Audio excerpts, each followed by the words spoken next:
Olá, meus queridos irmãos e amigos. Um grande e carinhoso abraço. Meus queridos irmãos e amigos, a palavra de Deus, a Bíblia, no Evangelho segundo Mateus, capítulo 24, versículo 1, diz que Jesus, o Cristo, estava saindo do templo quando os seus discípulos começaram a fazer algumas observações sobre a grandeza e a estrutura do templo. O templo era um suntuoso edifício com mais de 10 andares e adornado de mármore, ouro, prata e outros materiais preciosos. Jesus o Cristo, porém, lhes disse: não vedes tudo isso? Não vedes tudo isso? Em verdade vos digo que não ficará pedra sobre pedra que não seja derribada. Nós notamos que no capítulo anterior, Evangelho segundo Mateus, capítulo 23, versículos 37 e 38, Jesus o Cristo, depois de sentar a lenha nos escribas e fariseus, chamando-os merecidamente de hipócritas, dissimulados, insensatos, condutores de cegos, raça de víboras, sepulcro caiados, etc., disse emocionadamente: Jerusalém, Jerusalém, que matas os profetas e apedrejas os que te são enviados.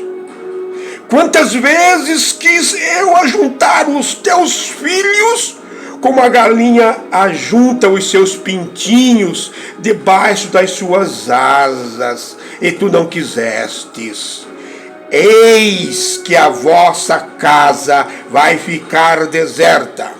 Eis que a vossa casa vai ficar deserta. Jesus o Cristo disse claramente no capítulo 23 de Mateus e também no capítulo 24 de Mateus que o templo e a cidade transformar-se-iam no monte de entulhos. Os discípulos, muito preocupados com tudo que Jesus o Cristo disse, logo que chegaram no Monte das Oliveiras, aproximaram-se dele em particular e lhe fizeram duas perguntas. Primeira pergunta: dize-nos quando essas coisas, isto é, quando o templo será destruído. Segunda pergunta: que sinal haverá da sua vinda e do fim do mundo? Dize-nos quando essas coisas vão acontecer e que sinal haverá da sua vinda. Duas perguntas. Meus queridos irmãos e amigos, como podem perceber, os discípulos imaginavam que a destruição do templo estava ligada à vinda ou ao segundo advento de Jesus o Cristo.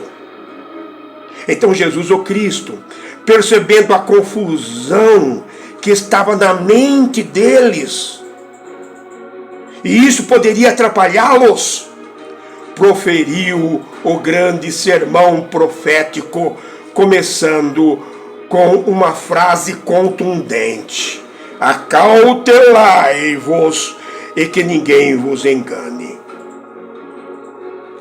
Meus queridos irmãos e amigos, nós podemos dividir o grande sermão profético de Mateus capítulo 24 em duas partes. Os eventos que já se cumpriram no ano 70 depois de Cristo e os eventos que ainda irão se cumprir antes da vinda gloriosa de Jesus o Cristo. Do versículo 1 ao versículo 35 do sermão escatológico, são sermões que já aconteceram, que já se cumpriram. São eventos São eventos que já se cumpriram, que já aconteceram no ano 70 depois de Cristo. Vou repetir, do versículo 1 ao versículo 35 do sermão escatológico, são eventos que já aconteceram no ano 70 depois de Cristo. Entre esses eventos estão a destruição do templo e a grande tribulação.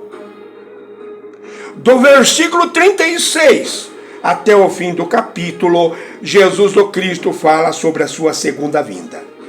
Meus queridos irmãos e amigos, eu não analiso as profecias, levando em consideração as 3 mais conhecidas metodologias de interpretação, quais sejam preterista, futurista e historicista. Eu aprendi que a Bíblia interpreta a si mesma, e todo exegeta sério e comprometido com a palavra de Deus sabe disso. É exatamente o que o apóstolo Paulo escreveu na primeira carta aos Coríntios, capítulo 2, versículo 14, que as coisas espirituais são discernidas espiritualmente.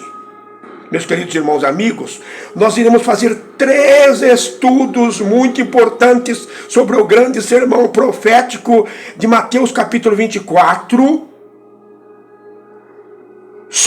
Nós iremos falar também sobre os conflitos que existiam entre os judeus dentro da cidade de Jerusalém e o que ocorreu durante o cerco e destruição de Jerusalém.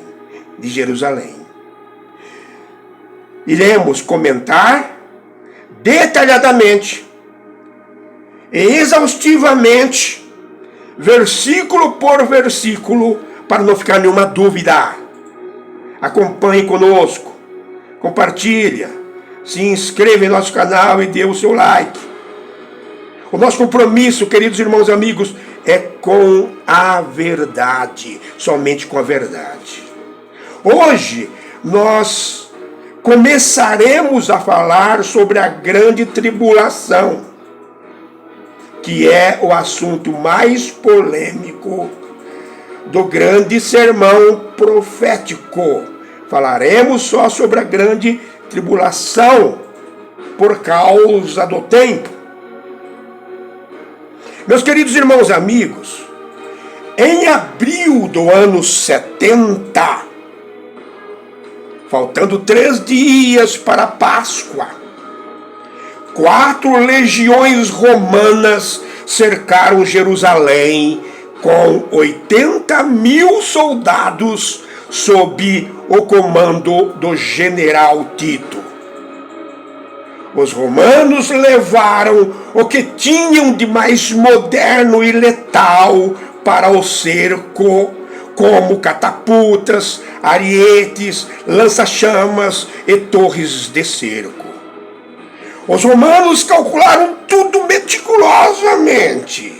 Ninguém, absolutamente ninguém, podia entrar ou sair da cidade. O cerco era intransponível, ninguém conseguia escapar. Os que tentavam sorrateiramente escapar ou fugir eram pegos e crucificados. O historiador José, que registrou tudo, escreveu que eram tantas cruzes no vale de Josafá, que fica ali do lado da cidade de Jerusalém, que não se podia contar, de pessoas que tentaram fugir. A situação piorou muito, porque a cidade estava abarrotada de judeus que tinham vindo de várias partes do país para participarem da festividade da Páscoa. Não havia abastecimento de água, comida. Não havia abastecimento de água, não havia abastecimento de comida. O pouco que haviam estocado antes de serem surpreendidos pelo cerco foi acabando, porque havia muitas pessoas que foram participar do Pêssah, da Páscoa, e consumiram todo esse estoque. A água foi acabando, a comida foi acabando, O desespero tomou conta da cidade. Então eles começaram a comer couro, sandálias e tudo que encontravam pela frente. Os que iam morrendo, pasmem, serviam de alimentos. Milhares de pessoas mortas, mau cheiro dos corpos em decomposição, doenças, etc. Os judeus nunca haviam passado uma situação tão terrível e assustadora como o cerco, como essa.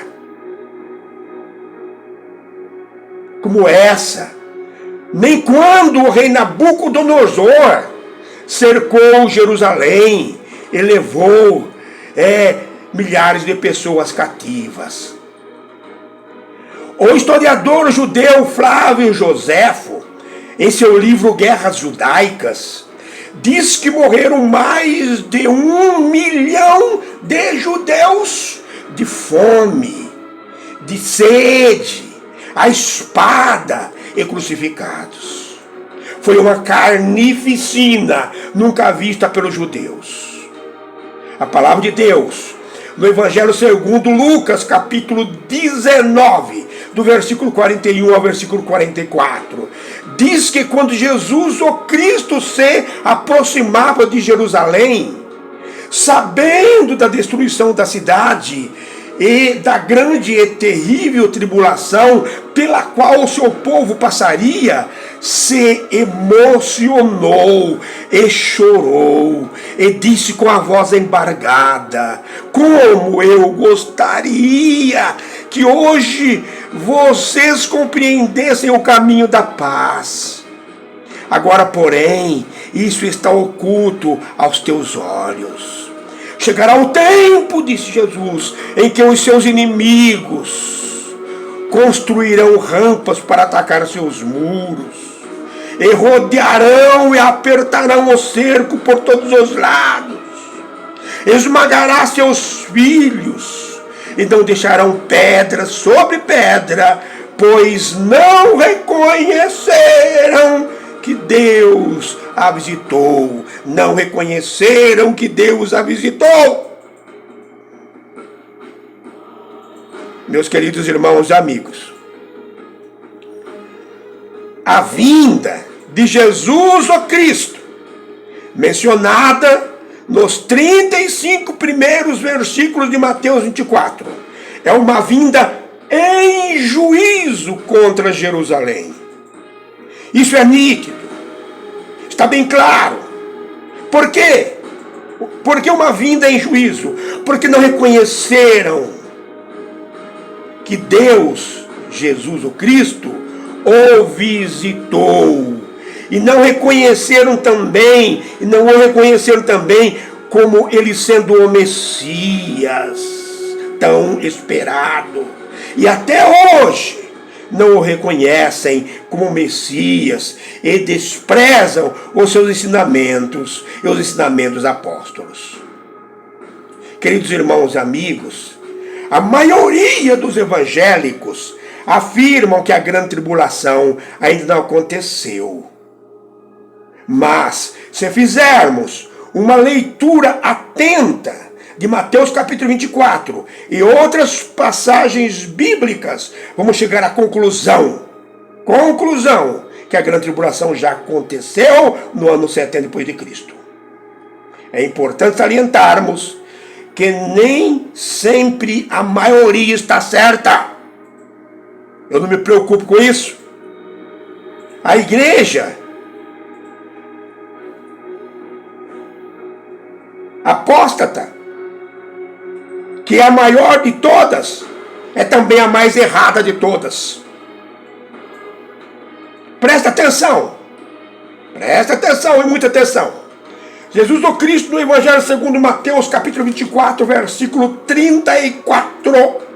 Mateus 24, versículo 34, disse: em verdade vos digo, que não passará esta geração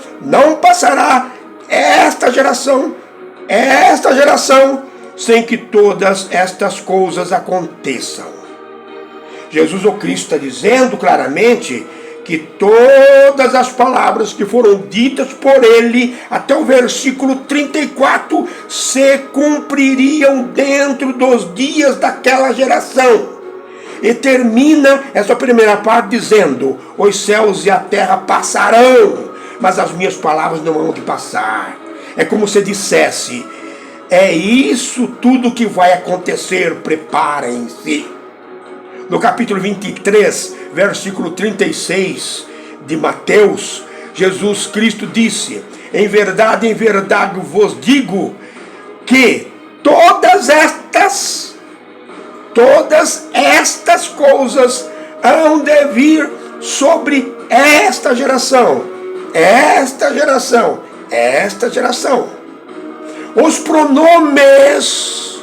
Os pronomes demonstrativos, este, esta, esse, essa, isso, indicam a relação de um termo com outro no tempo, espaço e no texto. Este, esta, isto, isso, esse, isso, se referem ao tempo presente. Esta geração, a geração contemporânea que eu estava ouvindo, este mês, esta semana, entenderam? Em Mateus capítulo 11, versículo 36, está escrito: esta geração, a geração presente. Em Mateus capítulo 12, do versículo 41 ao versículo 44, está escrito duas vezes: esta geração, a geração presente. Mateus capítulo 23, versículo 36, está escrito: esta geração, geração presente, contemporânea. E tem mais, meus queridos irmãos e amigos, prestem atenção. Aqueles que defendem que a grande tribulação ainda vai acontecer, dizem que geração aqui é no sentido de raça, etnia. Genea, que significa geração no grego, gama, mais epsilon, mais nu, mais epsilon, mais alfa, genea. Significa também gênero, espécie, raça, povo, pátria, etc. Como acontece com a maioria das palavras no grego, e temos que usar de acordo com o contexto. O termo genea, geração, é usado 42 vezes no Novo Testamento. Só no Evangelho segundo Mateus é usado 13 vezes. E nenhuma dessas 13 vezes ele é usado no sentido de etnia ou raça. É sempre antes da palavra geração, está o pronome esta geração, termo presente. Jesus estava se referindo àquela geração, ao seu contemporâneo, geração do primeiro século. Continua prestando atenção. Quando você usa a palavra raça, etnia, o termo mais usado é genos e não genea. Entenderam? Meus queridos irmãos e amigos, muitas novidades vão se surpreender. Acompanhe o nosso estudo.